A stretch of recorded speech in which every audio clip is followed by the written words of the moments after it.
స్నేహితులారా, ఈ సమయాన్ని బట్టి దేవునికి వందనాలు తెలియజేస్తూ ఉన్నాను.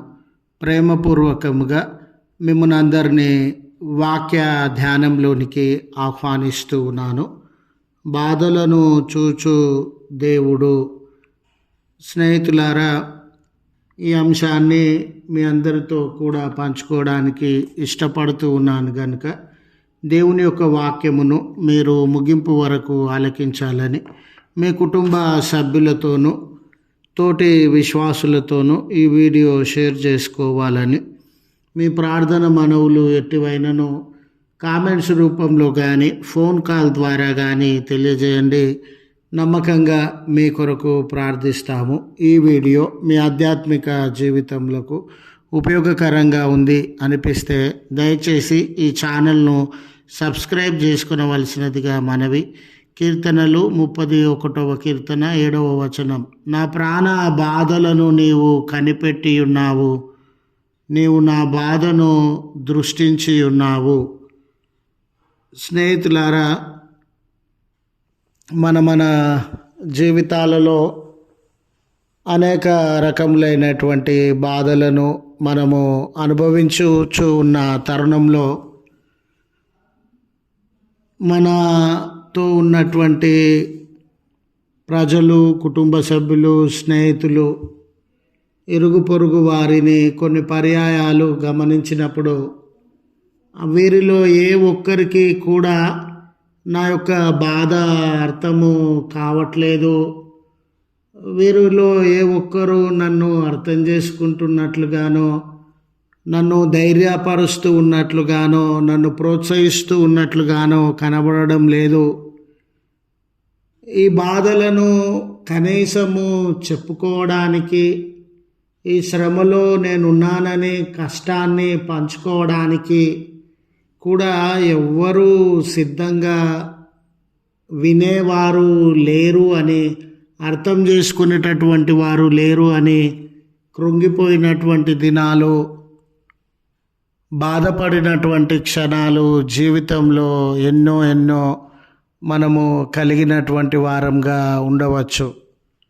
స్నేహితులారా, ఈ శ్రమలు, బాధలు అవి భౌతిక సంబంధమైనవైనా, అంతరంగిక సంబంధమైనవైనా, సామాజిక సంబంధమైనవైనా, ఆధ్యాత్మిక సంబంధమైనవైనా, ఈ రీతిగా ఒక మనిషి భౌతికంగా కానీ, అంతరంగికంగా కానీ, సామాజికంగా, ఆధ్యాత్మికంగా ఏదో ఒక సమస్య మధ్య, నొప్పి మధ్య బాధపడుతూ ఉన్నటువంటి తరుణంలో అతడు తనకి మోరల్ సపోర్ట్ దొరకాలని, ఎవరో తన పక్షాన నిలవబడాలని, ధైర్యపరచాలని, అర్థం చేసుకోవాలని, ప్రోత్సహించాలని ఆశించేటటువంటి వాడుగా ఉంటాడు.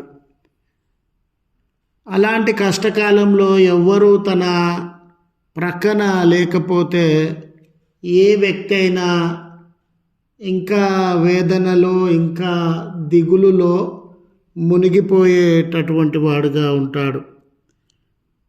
ఈ కీర్తనకారుని యొక్క విశ్వాసాన్ని మనము గమనించినప్పుడు నిజమే, మనుషులలో, తోటివారిలో, స్నేహితులలో, బంధువులలో ఎవ్వరూ నా బాధను చూచినటువంటి వారు, అర్థం చేసుకునేటటువంటి వారు లేకపోవచ్చు, కానీ జీవం కలిగినటువంటి దేవుడు, సకలాన్ని అర్థం చేసుకునగలిగినటువంటి దేవుడు, సకలాన్ని చక్కబెట్టగలిగినటువంటి దేవుడు నా కన్నీళ్లను అర్థము చేసుకున్నాడు. నాలో ఉన్నటువంటి బాధలను ఆయన దూరపరచగలడు అనే విశ్వాసాన్ని వ్యక్తపరిచేటటువంటి వాడుగా ఉండినాడు.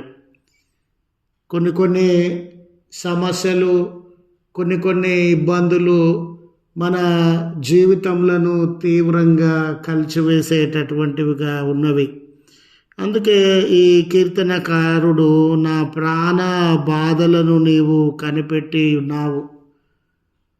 మన హృదయము ఎంతగానో గాయపడేటటువంటి కష్టము ఎదురైనప్పుడు అది భయం వల్ల కానివ్వండి, చింత వల్ల కానివ్వండి, ఒంటరితనం వల్ల కానివ్వండి, లేక నొప్పి వల్ల కానివ్వండి, మనము విపరీతమైనటువంటి కలవరంలో ఉండినాము అనే సత్యము దేవుడు గ్రహించగలిగినటువంటి వాడు అని ఈ కీర్తనకారుడు సాక్ష్యం ఇస్తూ ఉన్నాడు.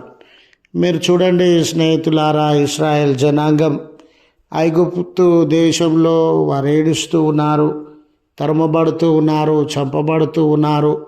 వారి హక్కులన్నీ కాలరాయబడుతూ ఉన్నవి. ఆకలి దప్పిక మధ్య వారు నలిగిపోతూ ఉన్నారు.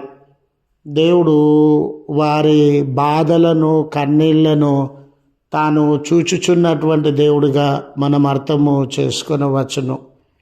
హగరు జీవితాన్ని గమనించినప్పుడు కుటుంబంలో నుండి తరిమివేయబడిన బానిస స్త్రీగా ఉండినప్పుడు ఆ ప్రయాణంలో ఎడారిలో కనీసము తన చిన్న బిడ్డకి త్రాగు నీళ్లు ఇవ్వలేని సందర్భంలో ఒక తల్లిగా తాను ఎంత కృంగిపోతూ ఉంది. ఒక తల్లిగా తన హృదయంలో ఎలాంటి వేదన, గాయములు చెలరేగుతూ ఉన్నవి అనే విషయాన్ని ఆయన చూచినటువంటి దేవుడుగా మనము అర్థము చేసుకోవచ్చు. ఈరోజు మన జీవితాలలో కూడా ఎలాంటి వేదన మధ్య, ఎలాంటి భయము మధ్య, ఎలాంటి చింత మధ్య, ఎలాంటి భారములు, సమస్యల మధ్య మనం నలిగిపోతూ ఉన్నామో ఆయన చూచుచున్నటువంటి దేవుడని. అంటే నీ కష్టాన్ని చూచేవారు ఒకరు ఉన్నారు, నీ బాధను చూచేవారు ఒకరు ఉన్నారు, నీ ఏడుపును వినేటటువంటి వారు ఒకరు ఉన్నారు, నీ పక్షాన నిలవబడేటటువంటి వారు ఒకరు ఉన్నారు.